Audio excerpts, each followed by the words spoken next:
மக்களே வணக்கம். ஒரு சின்ன சந்தேகம், ப்ளீஸ் சொல்லுங்கள்.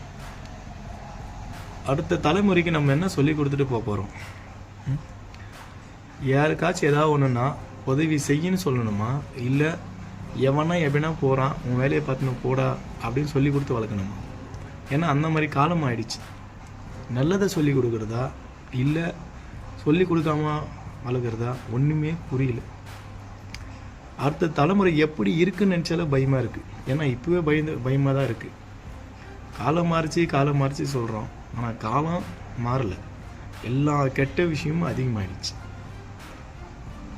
உதாரணத்துக்கு சொன்னோன்னா இந்த லஞ்சம், ஊழல், வழிப்பறி, திருட்டு, ஃபோனில் திருட்டு, டைரெக்டாகவும் திருடுறான், இன்டைரக்டாகவும் திருடுறான், உதவி பண்ணாலும் மாட்டிக்கிறான். எப்படி சொல்லி கொடுக்குறதுன்னு ஒன்றுமே புரியல. தெரிஞ்சால் சொல்லுங்கள் ப்ளீஸ்.